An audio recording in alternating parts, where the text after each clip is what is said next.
So our second reason to save is saving for purchases.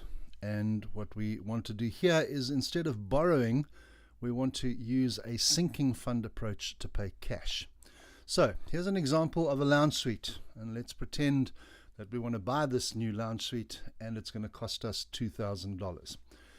If you look at our local furniture store options, you could get 12, 24, 36, 48, 50, 55, even up to 60 months, apparently interest-free. Now, there's two problems with that. The first one is that if the deal is financed internally, the interest has already been added into the price.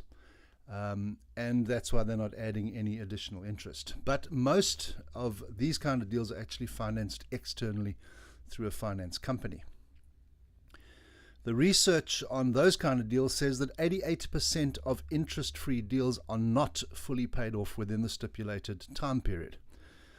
So in simple English, that's 9 out of 10 are not fully paid up on time. And what that means is, in the worst case, interest can be back charged all the way to day one. And in the best case scenario, interest will be charged on the outstanding balance at that point only until it is paid off. And those interest rates on those kind of deals run at between 24 and 29.49%. But let's head back to our example. Our $2,000 lounge suite, if you were to have it financed on one of these no interest loans or no interest deals, is going to cost you $111 over 24 months. Now, if you calculate that, you're going to end up paying $2,664 for a $2,000 lounge suite.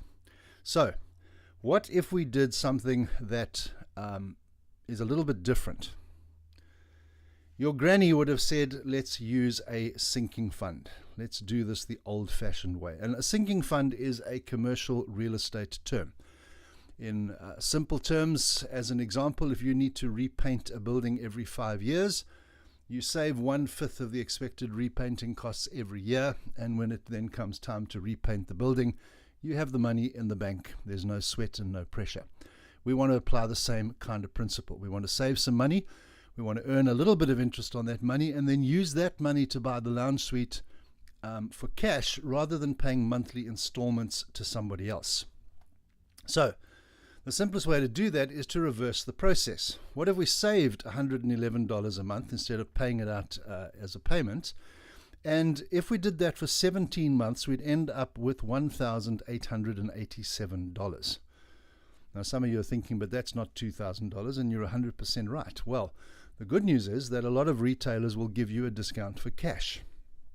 So it is possible that you could buy that $2,000 lounge suite for only $1,887. But if they won't give it to you, it's quite simple. You save for one more month, you add the $2 that you've got lying in your car for parking, and you have the full $2,000. Now, will every retailer give you a deal? No, probably not. But if they don't, do you still have your money? Absolutely you do. And that means you've lost absolutely nothing, and potentially, by doing it this way, you've saved at least $664. And the interesting thing is that when you have saved for 17 months, sometimes that lounge suite doesn't look as good anymore as your bank balance does. And that means that your existing lounge suite starts to look just fine. So there's a quick example of the sinking fund approach being used in the purchase of a lounge suite. The question may be, will it work with other things? Well, let's look at the same process and principles, but applied to a motor car.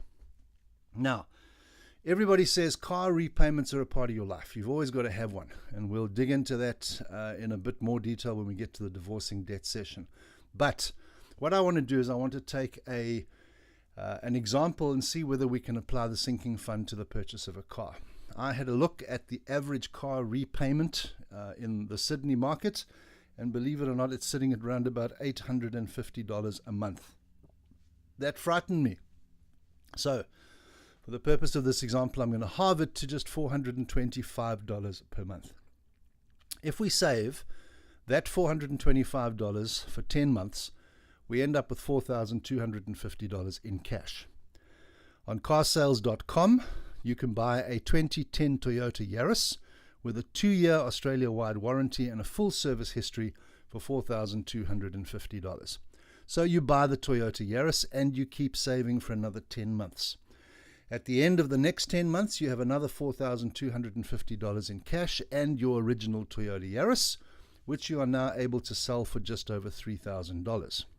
You add that to the cash that you've got and you upgrade to a 2012 Toyota Yaris, also from carsales.com, and that's going to cost you $7,495. You keep on saving. Another 10 months down the line, you've got another $4,250 in cash, and you sell your second Toyota Yaris, which allows you to upgrade to a 2012 Toyota Corolla that has Bluetooth and all the other digital tech that you need, plus a balance of new car warranty still applicable, and that's going to cost you $10,500. So, 30 months into the process, you are driving a fully paid for $11,000 car. Does it work with other things? Absolutely. The sinking fund approach will work with every kind of purchase you need to make. And it's a whole novel idea, saving up and paying for things. Hopefully this will soon be sweeping the nation. It is a completely different way of looking at how to purchase things. So that's your second reason. The first reason for saving is to build up your contingency cash and your relaxation reserve. Second reason is for purchases. Let's take a look then at the third and final reason, and that is the subject of wealth building. We'll dive into the details of this in the university and retirement and property and mortgage sessions, but what I want us to do is take a quick look at the mathematical side of wealth building and highlight a secret ingredient that is part of this process. And that secret ingredient is a thing called discipline. Now, nobody likes discipline. Anybody that says they do is a little bit weird. I mean, I personally don't like it, but I do like what it produces. When I'm disciplined in the area of exercise, I like the fact that I have more energy and I'm a little thinner. When I'm disciplined in taking care of my money, I like the fact that I have some, and that's a big deal. If we take a look at a piece of scripture on the subject, Hebrews 12:11, it says, "No discipline seems pleasant at the time, but painful. Later on, however, it produces a harvest of righteousness and peace for those who have trained by it." Those are very powerful sentences. No discipline seems pleasant at the time, but painful. I think we can all admit to that. I try and run or swim 3 or 4 times a week. How many times do I feel like doing it? Never. But when I've finished my exercise for the day, I've had a shower, I'm dressed and headed into my day, I feel absolutely great. And the same thing applies with money. No discipline seems pleasant while I'm doing it, but when I need some money to buy a car or a lounge suite or to take care of my child or send my teenager off to university, I've actually got some. So it's not pleasant at the time, but it produces a harvest that is powerful. Now, we need to keep in mind that building wealth is a marathon. It is not a sprint. You cannot get rich quick. Everybody's looking for the shortcut. If you watch any late night TV, the ads there will promise you the DVD set, the magic pills, no effort required. Well, unfortunately, none of that is true. Building wealth is not easy. If it was, everybody would be wealthy. It's one of those things that's tough, but worth it. And anybody that tells you that it's easy, anybody tells you they've got a shortcut to building wealth, you know the saying, anything that sounds too good to be true is generally too good to be true. Shortcuts to wealth just don't work. Now, we live in a culture that lacks focus. The whole culture is by definition ADD. We live in a culture that thinks it's okay for you to be talking on your mobile phone while you're putting on your makeup and driving with your knees. And we need to make sure that that changes, particularly when it comes to building wealth. So, in order to build wealth, we need to concentrate and focus. And if you do that long term, that's what we would define as a marathon. Anybody that tells you it's a sprint, stay away from them. Every wealthy person that I've ever spoken to has confirmed that wealth building is a process over time. So let's take a look at an example. What if you manage to save something as inane as your monthly pizza money? If you don't like pizza, maybe part of or all of your Foxtel subscription. And really what I'm looking to do here is to use an example of somewhere around $100 a month. So Let's assume that you start saving $100 a month at age 25 and you work until age 65. We're going to invest a total amount of $48,000. That's $1,200 a year for 40 years. And I'm going to use a 7% interest rate. That's going to earn you $215,000 in interest, and that'll give you a total of $262,481. In simple terms, $250,000. If you'd like $1 million, all you need to do is invest $400 per month, and you can retire with $1 million in cash. The point I'm trying to make is that nobody needs to retire broke, but unfortunately, too many people do. Now, some of you may be frowning and you're thinking about inflation and interest rates and all of the other mechanics of the process, and we'll cover all of those in detail later. But today, what I really want to get into your minds is that you see that discipline and focus over time are the elements that you need to help you build wealth. Now, some of the rest of you may be wondering where you could save even $100 a month. Well, the good news is that's what we're going to do over the next couple of weeks. At the moment, that $100 is probably going towards a car payment or to pay off that 96-inch curved HDMI internet-enabled TV that you had to have. And of course, you bought it on credit instead of using a sinking fund, saving the money and paying cash. So where else could we save $100? Well, some people smoke. And the last time I looked, a packet of cigarettes cost $20. If you smoke a pack a day, that's $600 a month. You invest $600 a month at 7% over the same period, the 40 years, and you will retire with over $1.5 million in cash. Now, I know a lot of people these days don't smoke, but in Australia in particular, we enjoy this stuff. Coffee. The Australian national average for a 250ml takeaway cappuccino is $3.62. If you buy one of those every day of the month, as a lot of us do, you've just spent $100.